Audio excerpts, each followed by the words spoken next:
السلام علیکم ورحمۃ اللہ وبرکاتہ۔ الحمد للہ ان الحمد للہ نحمده ونستعینه ونستغفره ونعوذ باللہ من شرور انفسنا ومن سیئات اعمالنا من يهده الله فلا مضل له ومن يضلل فلا هادي له وأشهد أن لا إله إلا الله وحده لا شريك له وأشهد أن محمدا عبده ورسوله صلى الله عليه وسلم. أما بعد فأعوذ بالله السميع العليم من الشيطان الرجيم من همزه ونفخه ونفثه. يا أيها الذين آمنوا اتقوا الله حق تقاته ولا تموتن إلا وأنتم مسلمون. يا أيها الناس اتقوا ربكم الذي خلقكم من نفس واحدة وخلق منها زوجها وبث منهما رجالا كثيرا ونساء واتقوا الله الذي تساءلون به والأرحام ان اللہ کان علیکم رقیبا. یا ایہا الذین آمنوا اتقوا اللہ وقولوا قولا سدیدا یصلح لکم اعمالکم ویغفر لکم ذنوبکم ومن یطع اللہ ورسولہ فقد فاز فوزا عظیما. وقال في مقام آخر وَتَزَوَّدُوا فَإِنَّ خَيْرَ الزَّادِ التَّقْوَى. معزز سامعین، مؤمنین، مسلمین، جمیع احباب دین، نوجوانوں، دوستوں، بزرگوں،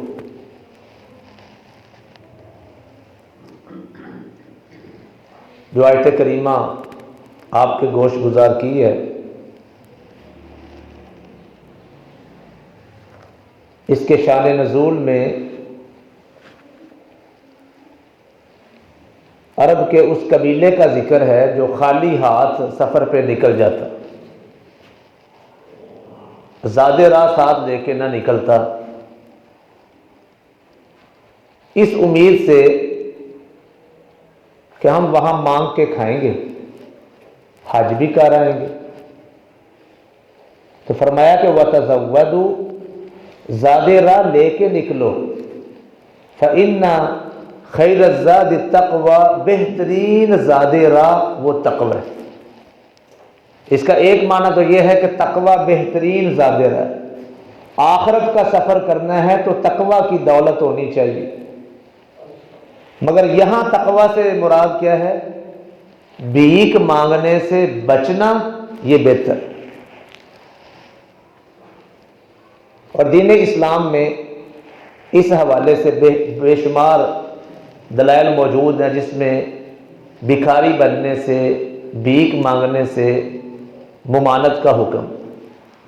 صحیح حدیث موجود ہے کہ اوپر والا ہاتھ نیچے والے ہاتھ سے بہتر ہے. کیا معنی؟ دینے والے بنو، لینے والے نہ بنو. تو بھیک مانگنا یہ معاشرے کے اندر پیشہ ور بھکاری جو ہیں یہ ناسور بن چکے ہیں. اس کی بڑی مذمت آئی ہے، بہت ساری احادیث ہیں. فرمایا کل قیامت کو اس کے چہرے پہ گوشت نہیں ہوگا جو بلا ضرورت مانگتا ہے.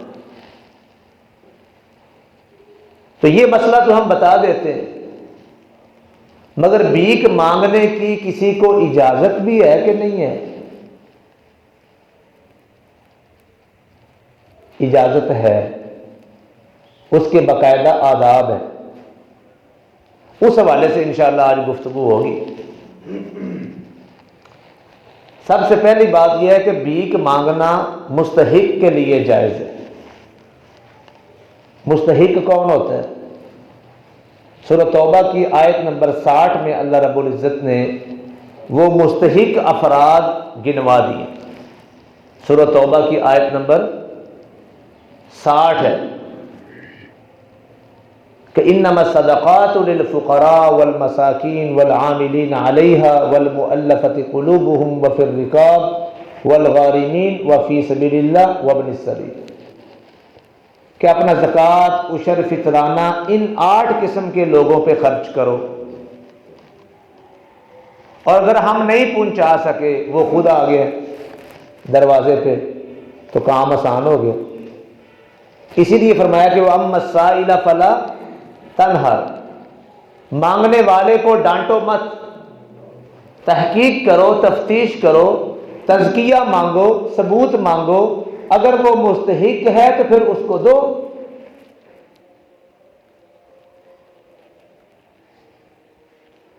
تو مطلق طور پہ بھیک مانگنا یہ ممنوع نہیں ہے۔ جو ضرورت مند ہے وہ تو ہاتھ پھیلا سکتا ہے، وہ کیا کرے گا پھر، مگر اس کے کچھ آداب ہیں۔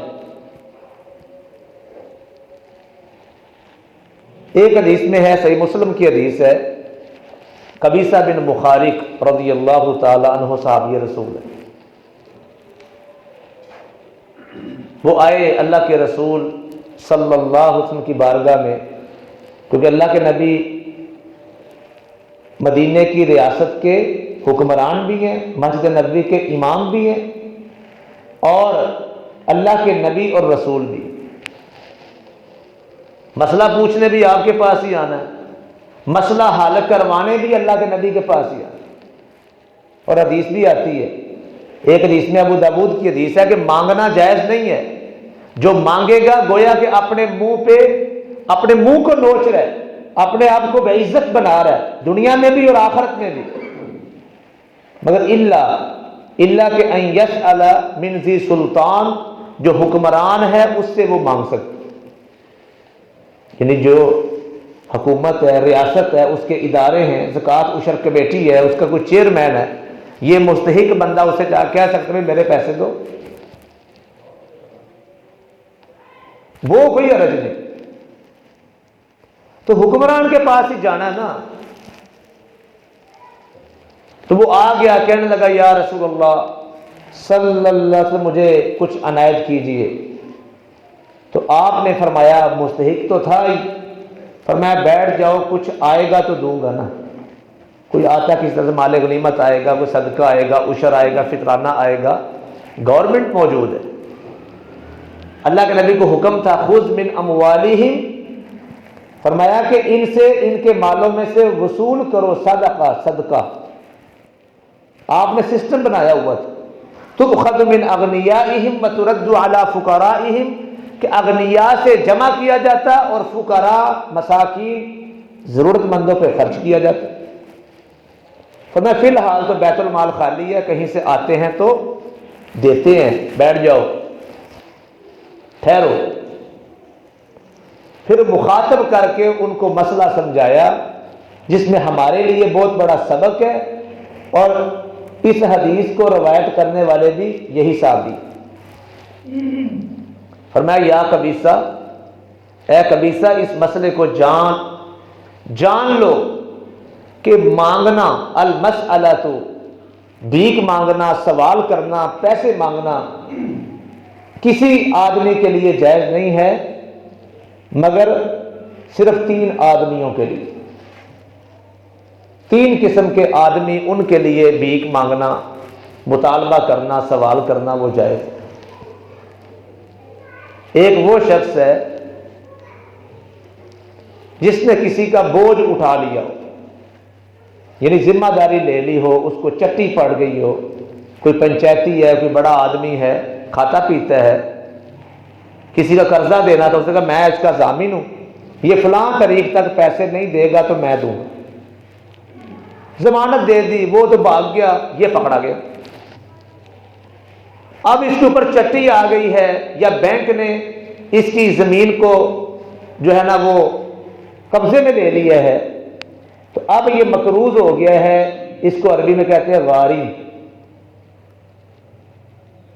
غارمین ابھی پڑھا ہے ہم نے سورۃ توبہ کی آیت نمبر 59، کہ جن پہ چٹی پڑ جائے ان کے اوپر بھی زکوٰۃ وغیرہ خرچ ہو سکتی، وہ مطالبہ کر سکتے ہیں۔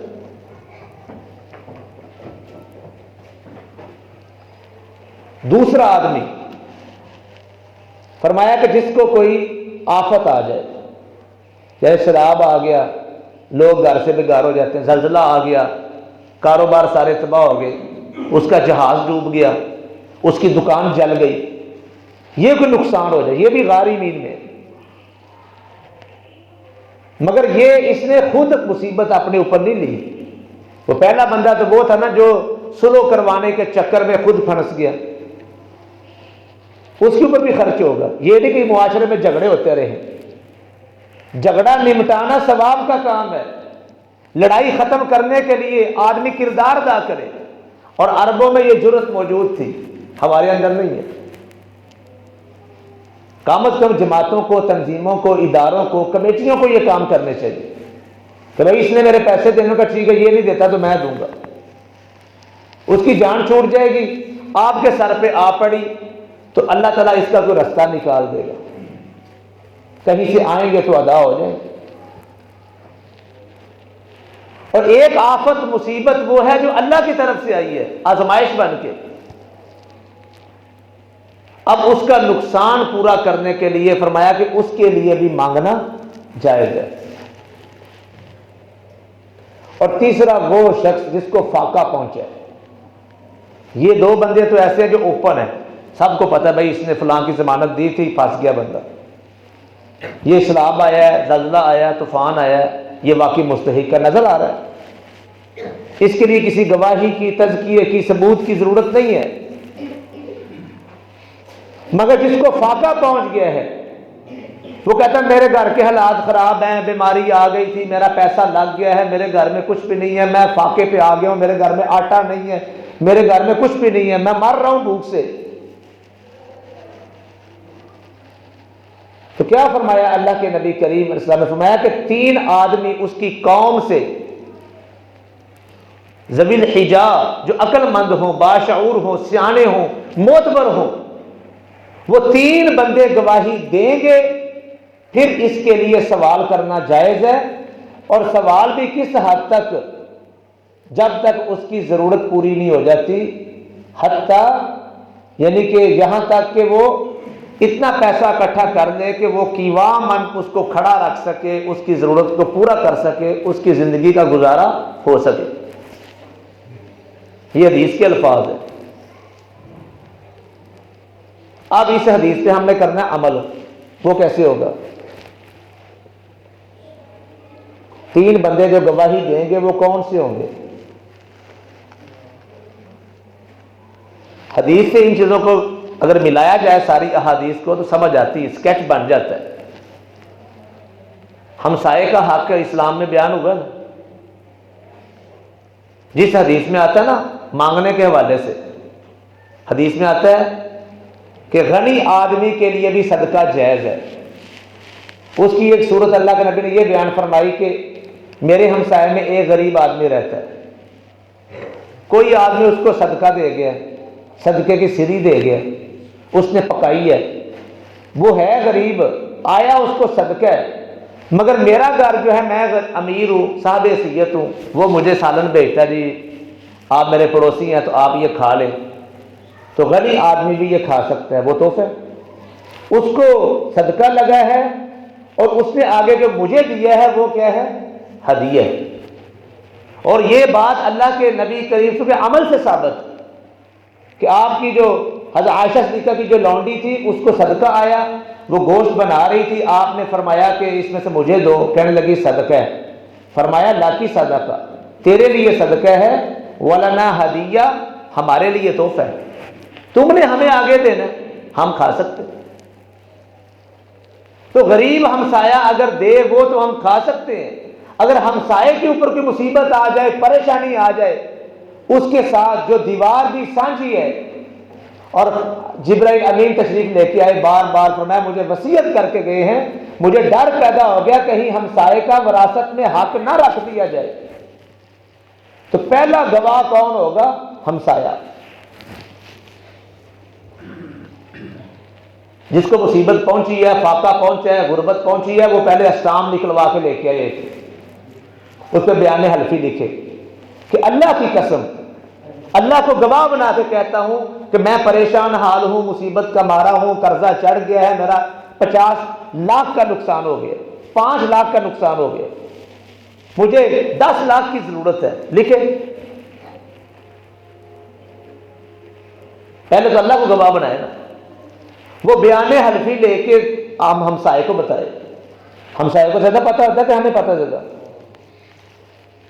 ہمسایہ اس کے لیے کچھ نہ کچھ کرے گا، نہیں کر سکتا نا وہ، ان کو یہاں لکھ دو کہ میں اس کا ہمسایہ ہوں، میں گواہی دیتا ہوں یہ واقعی ضرورت مند ہے، مجبور ہے، بے کس ہے، بدحال ہے، پریشان ہے، بیماری ہے اس کے گھر کے اندر، اس کو ضرورت ہے پیسوں کی، اتنے پیسوں کی، ڈاکٹر نے بتا دیا جی 50 لاکھ لگے گا آپریشن کے اوپر، وہ سار کوٹے بھی لگائے نا، ساتھ گواہی لگائے ہمسائے کی کہ ہمارا ہمسایہ ہے، فلاں جگہ یہ رہتا ہے، میں نے اس کا تعاون اپنی کوشش کے مطابق کیا ہے، مگر میں نے چلو 50,000 دیا ہے مگر میرے بس سے باہر ہے، وہ اوپر لکھا جائے گا کہ 50 آ گیا ہے، ہمسایہ سائن کر دے گا، تزکیہ بھی بن گیا، ثبوت بھی بن گیا۔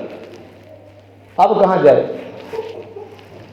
بندہ؟ ملتان تک لاہور آ جائے، جس محلے میں رہتا ہے اس محلے میں کوئی مسجد بھی ہوگی کہ نہیں ہوگی؟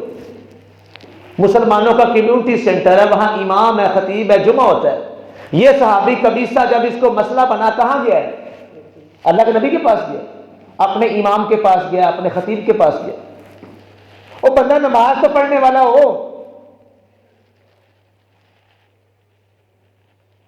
وہ جا کے بتائے یہ مسئلہ میرا بن گیا تو مولوی صاحب میرا مسئلہ حل کروا دے، وہ اس کی اپیل مسجد میں رکھے گا، بتائے گا بھائی ہمارا نمازی ساتھی ہے، اس کا یہ مسئلہ بن گیا ہے، اتنے پیسے اس کے ہمسائے سے ہو گئے، تو مسجد والوں کو بھی چاہیے اس کے ساتھ تعاون کریں، ہیلپ کریں۔ یہ دوسری گواہی ہو گئی۔ اگر مولوی صاحب کہ ہماری مسجد خود غریب ہے، ہم نہیں کچھ کر سکتے، مولوی صاحب لکھ دے ہوتے، وہ دوسرا بندہ گواہی دے کہ میں فلاں مسجد کا خطیب ہوں، امام ہوں، یہ ہمارا محلے دار ہے، ہمارا مقتدی ہے، نمازی ہے، ماشاءاللہ ایک آدمی ہے، واقعی مصیبت کا مارا ہے، پریشان حال ہے، اس کو اتنے پیسے ہو گئے ہیں، اتنے پیسوں کی مزید ضرورت ہے، اپنی مسجد سے میں نے کر کے دیے ہیں یا نہیں دیے، وہاں لکھے، سائن کرے، اپنی مہر لگائے، یہ دوسری گواہی ہو گئی۔ اب کہاں جائے؟ اب ذی سلطان حکمران کے پاس جائے، حکمران عمران خان نہیں، اس کے جو نمائندے ہیں، کونسلر ہے، ناظم ہے، نائب ناظم ہے، کوئی نمبردار ہے اس علاقے کا، کہ چودھری مر گئے سارے اتوں دے، ان کے پاس جائے کہ جی میں آپ کا ووٹر ہوں، آپ کا سپورٹر ہوں، یا آپ کے اس علاقے کا شہری ہوں، آپ زکوٰۃ عشر کمیٹی کے چیئرمین ہیں، حکومت کے فنڈز آپ کے پاس آتے ہیں، جیسے ابھی گورنمنٹ نے لاک ڈاؤن میں 12,000 روپیہ دیا ہے، جو مستحق ہے وہ لے سکتا ہے جا کے، تو آپ مجھے دیں۔ وہ کہتا ہے فنڈز ختم ہو گئے ہیں، یا فنڈز آئے تھے، فنڈز تھوڑا آیا ہے، ہم تمہیں نہیں دے سکتے، مثلا تمہیں 50,000 کی ضرورت ہے، ہم صرف تمہیں 5 دے سکتے ہیں، ریکوائرمنٹ اتنی ہے، جو بھی حساب کتاب ہوتا ہے، ہم 5، چلو 5 تو دیو نا، تو باقی لکھ دو۔ وہ لکھ دے اپنے پیڈ پہ مہر لگا کے کہ بھائی میں ناظم ہوں، نائب ناظم ہوں، کونسلر ہوں، یا فلاں چیز ہوں، یہ میرے پاس آیا تھا، ہم نے اپنے حساب سے اس کو اتنا دے دیا ہے، مگر اس کی ضرورت باقی ہے، ہم نہیں کچھ کر سکتے اس کا، یہ جہاں سے چاہے جا کے مانگ کے اکٹھا کر کے لے آئے، اپنی ضرورت پوری کر لے، تو پھر اس کے لیے جائز ہوگا۔ کبھی دیکھے کسی نے یہ طرز کیے؟ اس حدیث پہ عمل کیسے ہوگا؟ پھر اللہ کے نبی فرما رہے ہیں کہ 3 آدمیوں کی گواہی کے بغیر اس کے لیے مانگنا جائز نہیں ہے، اگر یہ مانگے گا یأکلها سحتا، یہ حرام کھائے گا۔ فرمایا جو بغیر کسی ضرورت کے مانگتا ہے نا، وہ آگ کے جہنم کے انگارے جمع کر رہا ہے، اس کی مرضی ہے کم کر لے زیادہ کر لے۔ حرام کھانا مطلب کیا ہے کہ وہ اپنے اندر اپنے پیٹ میں آگ بھر رہا ہے، جہنم کے انگارے بھر رہا ہے، اب اس کی مرضی ہے انگارے کم کرے یا زیادہ کرے۔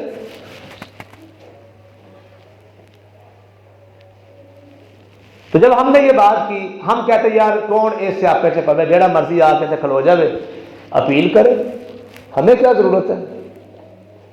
رفع دین کی حدیث پہ عمل کرنا بس سنت ہے، باقی کوئی حدیثیں نہیں ہے۔ یعنی اسلام نے ہمیں یہ نہیں بتایا کہ مانگنے کا کیا ادب ہے۔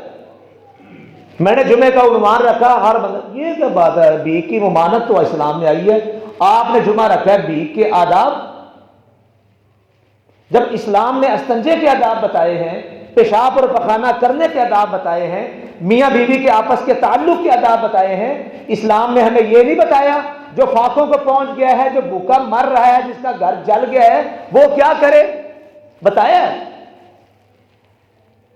اور مسلمان الحمدللہ اس کی ضرورت کو پورا کریں گے، کرتے بھی ہیں۔ سیلاب میں ہوئی ہے ضرورتیں پوری مسلمانوں کی، زلزلے آئے ہیں مسلمانوں کی ضرورتیں پوری ہوئی ہیں، اور اس کے ساتھ ساتھ محلے میں کوئی ایسا مسئلہ بن جاتا ہے، مکان جل گیا، نقصان ہو گیا، لوگوں نے ضرورتیں پوری کی۔ مگر یہ ان کے لیے سبق ہے جو ناجائز طریقے سے ناحق فائدہ اٹھاتے ہیں، اس کو بزنس بنایا ہوا ہے، اس کو پیشہ ور، وہ بھکاری بن چکے ہیں، وہ تو پیسے ہی نہیں پورے ہوتے بھائی۔ مجھے ایک بندہ کہتا ہے جی میرا نقصان ہو گیا، موٹر سائیکل جل گیا، 50,000 کا، 25,000 کا، 30,000 کا موٹر سائیکل آتا ہے۔ اب ادھر اپیل کر کے گیا، 5,000 ادھر سے لے گیا، پورے پاکستان کی مسجدوں سے وہ 5,000 اکٹھا کر دیتا ہے، وہ تو ایک لینڈ کروزر لے سکتا ہے، وہ موٹر سائیکل ہی نہیں پوری ہوتی، وہ کیسے پوری ہوگی، کب پوری ہوگی، کوئی سسٹم ہی نہیں۔ میں اپنی مثال دیتا ہوں، فیصل آباد میں ایک بندہ، اس نے شہد لیا ڈرم بیچنے کے لیے، وہ مسئلہ بن گیا، قرضہ چڑھ گیا 1 لاکھ کے قریب، کہنے لگا میں دے نہیں سکتا، میں نے اس پارٹی کو بلایا، میں پہلے اس کو معاف کرو، وہ کہتا 2 لاکھ میں نے لینا ہے، میں نے کہا کم کرو، کہتا 1,20,000 دے دے، میں مطمئن ہوں، میں نے اسے لکھوا لیا۔ پھر میں نے کہا میرے پاس مسجد میں آنا، میں نے اس کو اپیل کروا کے پہلے قسطیں کروائیں 5,000 10,000، پھر میں نے کہا میرے پاس آنا، پھر میں نے فیصلہ آباد چھوڑ دیا، تو وہ ادھر آ گیا واکنٹ میرے پاس، تیرے پیسے ہلے پورے نہیں ہیں، میں لا کے دکھاؤ نا کتنے ہو گئے۔ میں جس کے پاس بیچتا تھا اس کو کہتا تھا کہ اس کے پاس فارم ہے، ایک کاغذ ہے، ایک اسٹام ہے، جتنے پیسے تو نے اس کو دینے ہیں نا اوپر لکھنے کہ اتنے جمع ہو گئے، اتنے باقی رہ گئے۔ واکنٹ میں آیا رمضان میں، اس کو پورے کروا کے اس کا 1,20,000 پورا کروا کے اس پارٹی کو ادا کیا۔ یہ بھی کام نہیں کرنا کہ اس کو کٹھے کروا کے اسی کو دیتے رہو تو پورے نہیں ہو لگے، آپ نے اس کو جمع کروانے ہیں، پھر اس سے پکڑ لینے۔ جو بندہ مطالبہ کر رہا ہے، قرض خواہ ہے، اس کو دے جا کے بھئی آپ کے پیسے آ گئے ہیں، میں بیچ میں ضامن تھا، ذمہ دار تھا، وہ تو کٹھے کر کے کھائی جائے گا، اس کو تو دے گا ہی نہیں۔